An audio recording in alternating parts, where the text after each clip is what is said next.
kemerdekaan. Kemerdekaan siapa? Kemerdekaan bangsa Israel keluar dari perbudakan bangsa Mesir.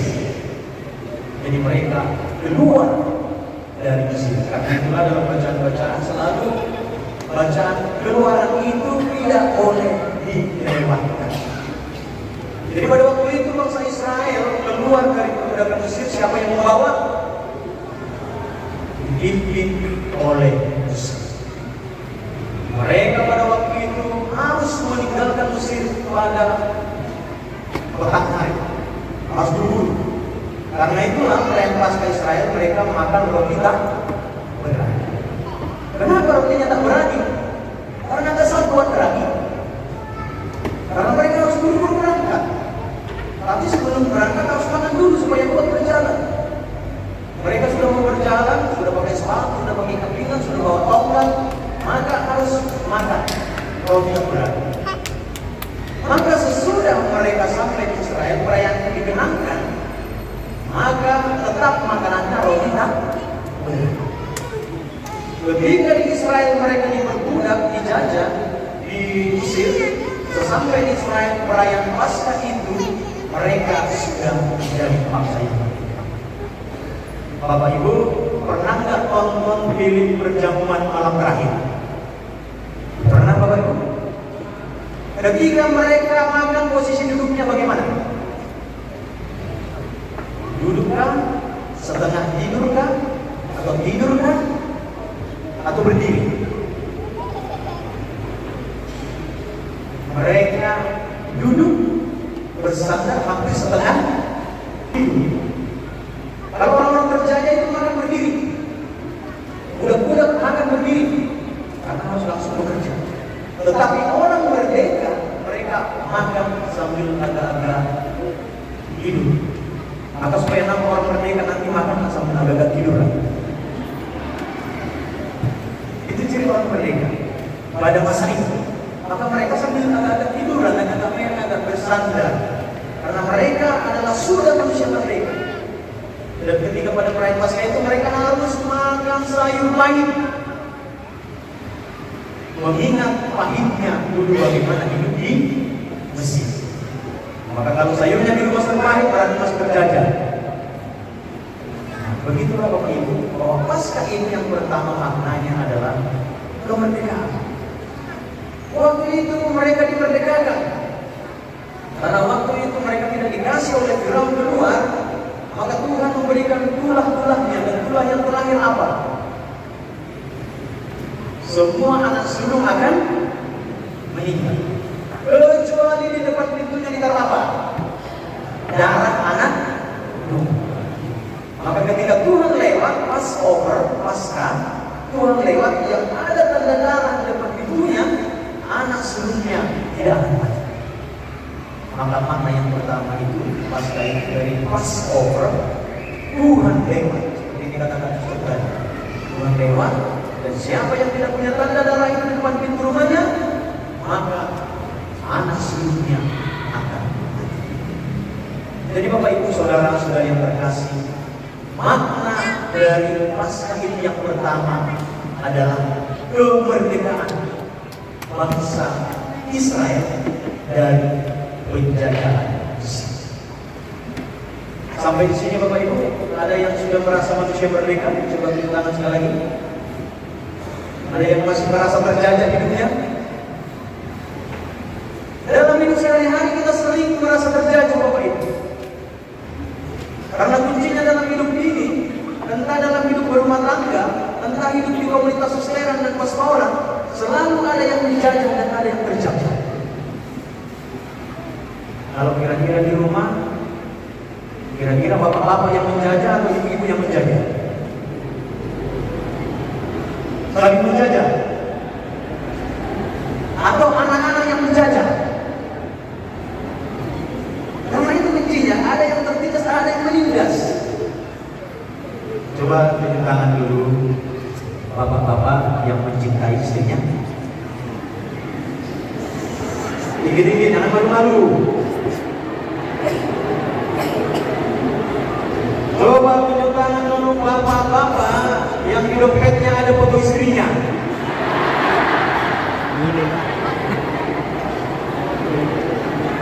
Yang tidak ada foto istrinya coba tunjuk tangan.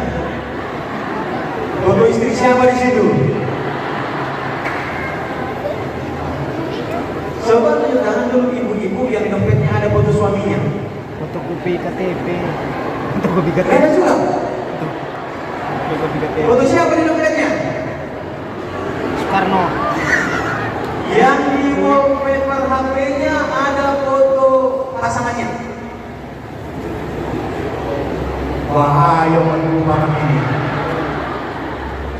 Nah, Bapak Ibu saudara-saudara terkasih, kalau bapak-bapak ditaruh di dompetnya foto istrinya, dompetnya ditaruh di mana?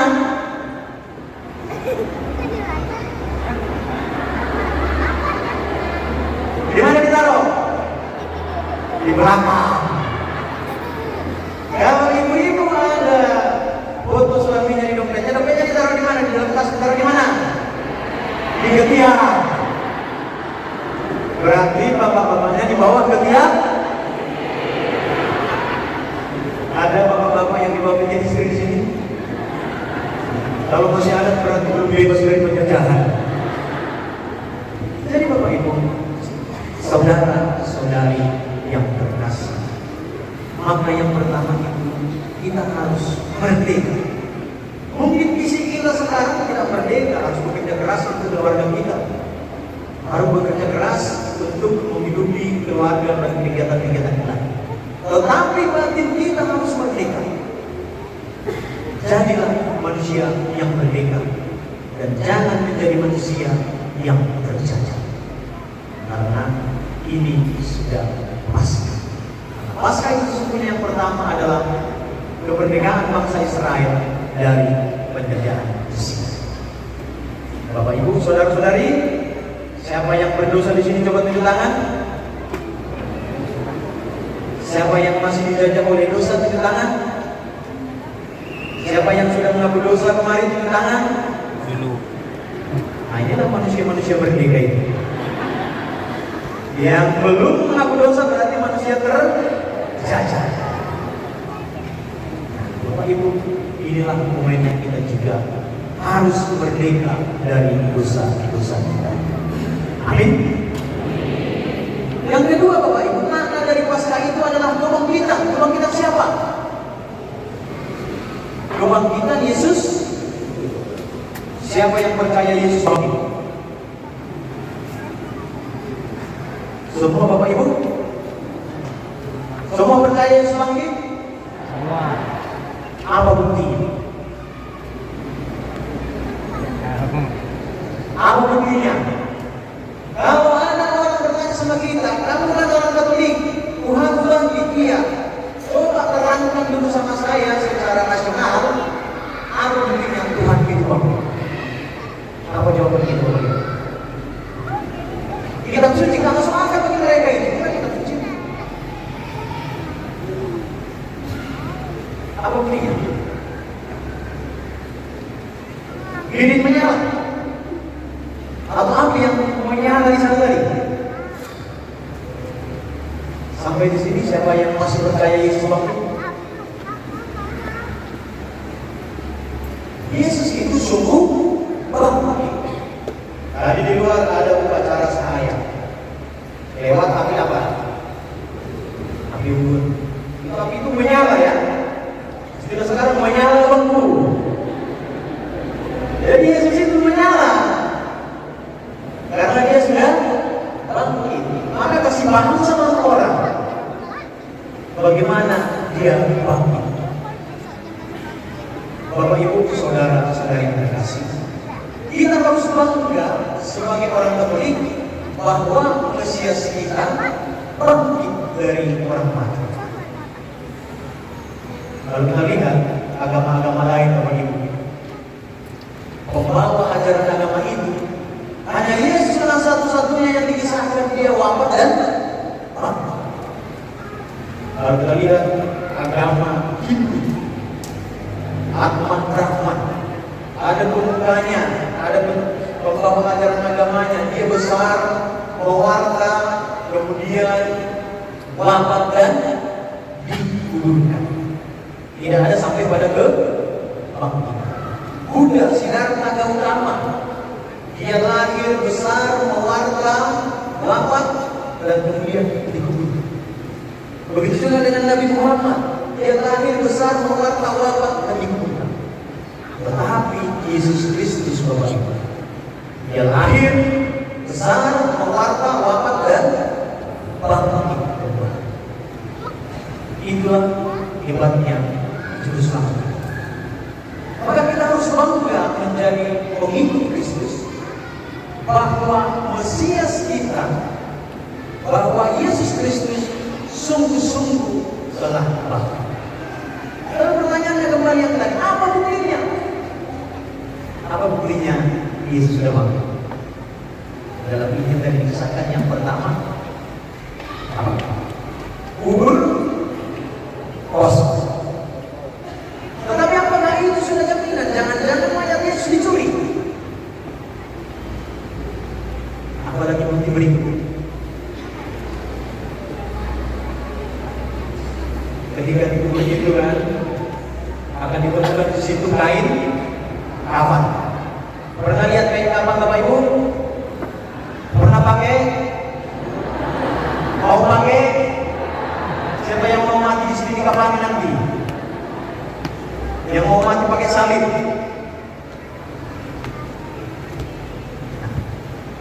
Jadi kain kafan Yesus itu ketika ditemukan oleh perempuan-perempuan itu, keadaannya bagaimana? Tergulung rapi. Kalau mayat Yesus dicuri orang, mungkinkah kain kafannya tergulung rapi? Kalau orang mencuri ke rumah seseorang, mungkinkah dia rapi rumahnya? Dia mencuri, rapi rumahnya. Mana yang mereka ini berlipat dulu? Bersatu di rumahnya? Pasti akan acak. Namanya juga dicuri. Maka kalau mayat Yesus dicuri, itu akan rapi. Tetapi kalau sudah dibantah, jangan-jangan itu sudah disetting para murid supaya nampak bagus. Maka bukti yang kemudian bahwa Yesus bangkit adalah dia menampakkan diri. Kepada siapa? Kepada siapa Yesus pertama menampakkan diri? Kepada perempuan. Padahal murid Yesus itu laki-laki. Kenapa dia menemukan diri pertama kepada perempuan? Kalau saya merenungkan, supaya berita itu cepat tersiar kemana-mana. Perempuan kan nggak bisa menyimpan rahasia kan? Hanya selalu kasih tahu. Tapi 1 menit di sini sampai di Medan, 5 menit sampai Jakarta. Cepat tersiar. Belum ada berita yang meliput, belum ada konten kreator, belum ada tiktokers. Tapi perempuan itu cepat. Dan ternyata apa? Setelah mereka pulang, apa yang mereka katakan? Yesus bangkit. Begitu. Tapi sebenarnya menurut ahli kitab suci tidak. Dulu pada masa Yesus, perempuan dihitung apa enggak? Bahkan ketika dikatakan Yesus memberi makan 5.000 orang, tidak terhitung perempuan dan anak-anak. Padahal riwayat perempuan yang menghabiskan makanan dibawanya lagi plastik. Lalu Yesus mengatakan, menunjukkan bahwa walaupun perempuan itu tidak diberi bukan, justru saya mau mengangkat derajat mereka ini. Kepada mereka lah pertama saya menunjukkan diri bangkit. Mereka lah yang menjadi saksi pertama dari kebangkitan Yesus. Oke. Yesus bangkit dan menampakkan diri kepada para murid, bahkan sampai ulang kali, dan bahkan sampai kepada siapa yang agak kurang percaya itu, siapa namanya? Thomas. Tetapi sudah bisakah itu menjadi bukti nyata bahwa Yesus sudah bangkit? Jangan-jangan para murid itu halusinasi. Karena begitu demikian mereka berharap Yesus akan bangkit, maka mereka halusinasi. Maka apa bukti yang paling nyata Bapak Ibu? Sehingga Yesus sungguh-sungguh benar bangkit.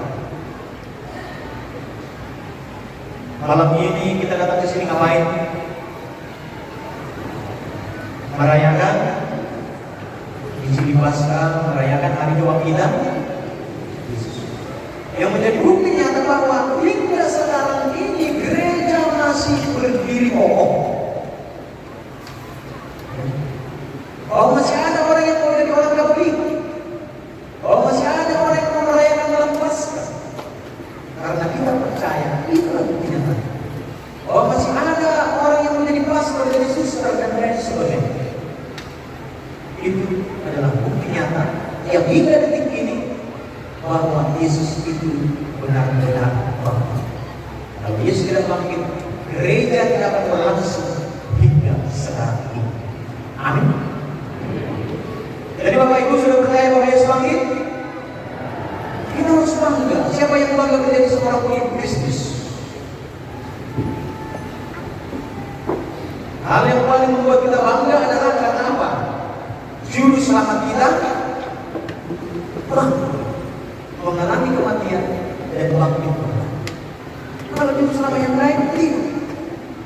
Jadi kita harus bangga.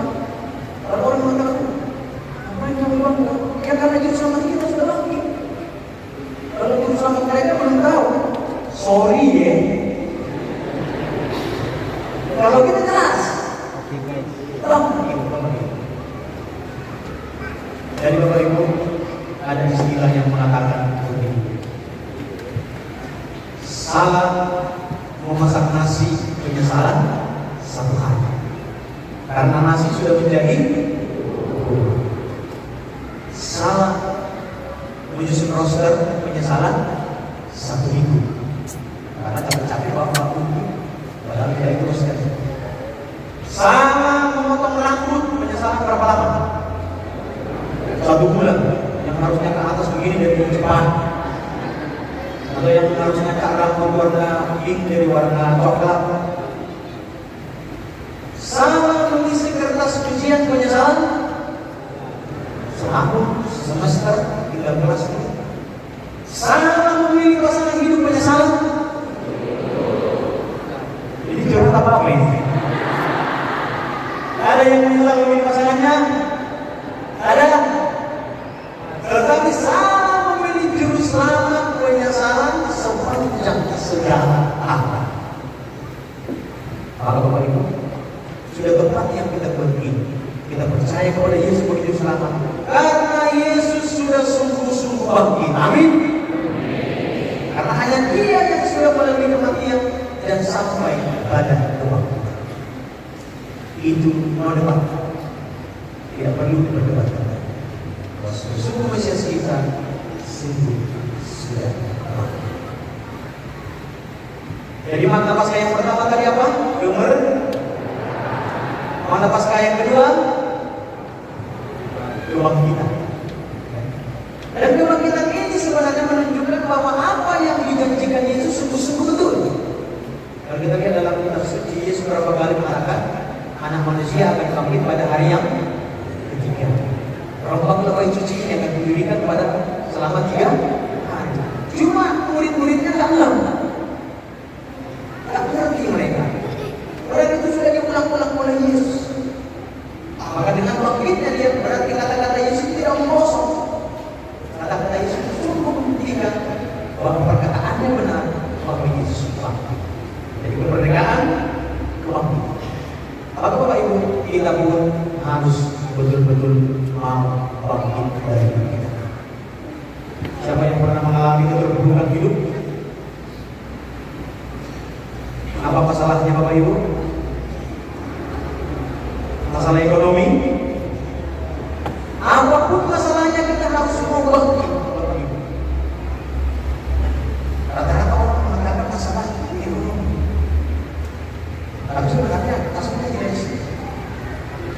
Dirinya yang tidak mau bangkit. Kadang-kadang kita mengukur diri kita sendiri dengan pikiran kita sendiri. Kita terlalu sensitif memikirkan orang. Apakah kita menjadi sakit? Apakah kita menjadi terkubur? Saya pernah memimpin pernikahan istri untuk seorang ibu yang sudah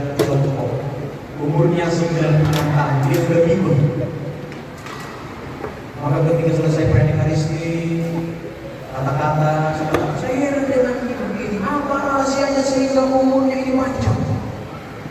Lalu anaknya mengatakan, rahasia dia pastor, dia umurnya panjang karena dia pikun. Dia nggak mendengar apa kata-kata orang, katanya. Apapun yang katakan orang tentang dia tidak dengar, maka dia tidak sakit. Bahkan Tuhan pun memang dia nggak didengarnya, katanya. Maka Bapak Ibu, kadang-kadang dalam hidup ini kita perlu bingung supaya kita bisa kuat. Karena kalau soal masalah hanya dua aja masalah. Ada masalah yang tidak bisa diselesaikan. Gak usah dipikirin karena memang tidak bisa diselesaikan. Ada masalah yang bisa diselesaikan. Gak usah dipikirin kan bisa diselesaikan. Kalau soal ekonomi, dulu nenek moyang saya dan ibu saya pemilik kaya raya. Bahkan hartanya tidak habis 7 keturunan. Tapi persoalannya saya keturunan yang ke-8. Jadi kan kesampaian. Artinya apa? Kalau suatu kan semua orang punya kekurangan. Artinya kita harus mau bangkit dari keterpurukan itu. Bangkit dari pemikiran-pemikiran kita yang kadang-kadang mengukur diri kita sendiri.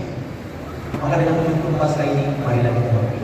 Dan yang terakhir Bapak Ibu, pasca itu adalah keselamatan. Dengan Yesus bangkit, itulah yang menjadi garansi kita bahwa pada akhir zaman kita akan bangkit. Siapa yang percaya nanti pada akhir zaman dia akan bangkit, masuk surga. Siapa yang percaya masuk surga? Atau yang pertama, siapa yang mau masuk surga? Ya, tinggi-tinggi. Nanti bumi saya langsung kita urus.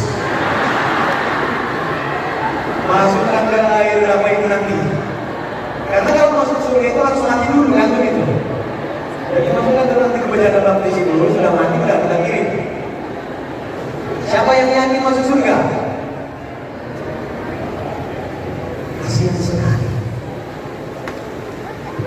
Capek-capek kita ke gereja, ikut perayaan Ekaristi, menyambut komuni, tapi pada ke surga nanti sudah meninggal. Yang benar aja, rugi dong. Rugi kan? Saya sebagai pastor capek-capek melayani begini, harus bangun cepat dan lain sebagainya, tapi ke surga, yang benar aja. Rugi dong. Jadi kita harus yakin bahwa kita nanti akan masuk surga. Maka kita sesuaikan dengan tingkah laku kita. Jadi pasca itu menyelamatkan, itulah garansinya. Itulah jaminannya bahwa kita nanti akan memperoleh keselamatan. Ada surat garansinya? Ada surat baptis. Itulah surat garansinya Bapak Ibu. Itu nggak usah diperpanjang tentang bersama, catatan sipil nggak usah. Karena berlaku bukan hanya seumur hidup selama-lamanya di dunia dan di akhirat. Ya memang kadang-kadang dipengaruhi dia. Itu untuk mengetahui status bebas. Tapi dengan kebangkitan Yesus, itulah jaminan, itulah garansinya bahwa kita juga akan dibangkitkan, bahwa kita juga nanti akan masuk surga. Surat garansinya jelas. Surat baptis kita. Maka sebelum dari sini nanti cek dulu surat garansi masing-masing. Jangan-jangan sudah digadaikan juga itu. Laku ya itu? Tidak laku ya. Tapi dengan itu Bapak Ibu, dengan peristiwa Paskah, Yesus bangkit, itulah garansi. Pernah seorang bapak sudah perayaan Paskah begini, besoknya hari raya Paskah, setelah gereja dia cerita sama aku, pastor, saya sungguh-sungguh memang peduli peristiwa Paskah itu bisa menyelamatkan. Kenapa rupanya Pak? Dari kemarin saya sudah hampir melayang nyawa saya. Kenapa memang? Sesudah malam Paskah begini, biasanya di luar kan ada api. Akhirnya api itu menjadi api umum. Maka kumpulan bapak-bapak di stasiun itu sudah merencanakan sesudah nanti malam Paskah kita mengembangkan. Maka mereka mengembangkan dibangunlah di situ babi di bawah 80 kilo. Mengembangkan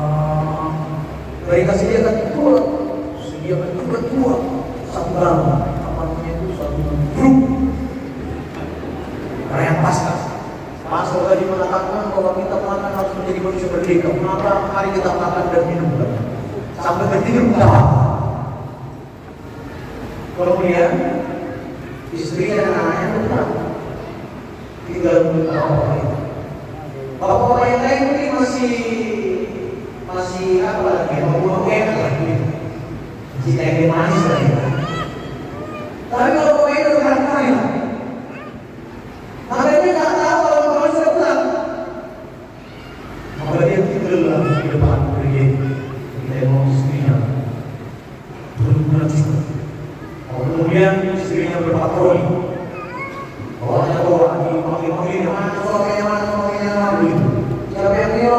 Begitu. Tidak ada apa juga. Terakhir istrinya, terakhir jangan di gereja dia. Lalu seorang dia uang, udah polisi baik. Baik. Maka kemudian dia ibu ini lalu di sini rumahnya Pak ya? Di sini. Bukan aja Pak. Lalu Bapak Ibu yang begini dia tangannya begini, baru tangannya begini. Lalu gimana? Mengapa kau mencari aku? Dia mau tahu bahwa aku berada di rumah Tuhan. Langsung turun amarah. Lalu pergilah dan jangan berbuat dosa lagi. Itulah yang dinamakan sayang saudara. Artinya yang dunia ini sudah diselamatkan dengan peristiwa Paskah. Jangan hanya mencoba dia hanya bisa dilakukan oleh profesional. Nah, artinya apa?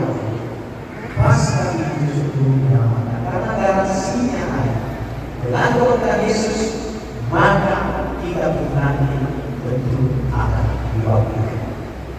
Saudara-saudara yang terkasih, itulah 3 makna Paskah yang bisa kita renungkan mulai dulu masa Israel, masa Yesus, dan yang akan datang. Dahulu hingga sekarang. Makna yang pertama apa? Kemerdekaan. Yang kedua, kebangkitan. Dan yang ketiga, keselamatan. Ini kita semakin ditentukan dan pada waktunya kita akan memperoleh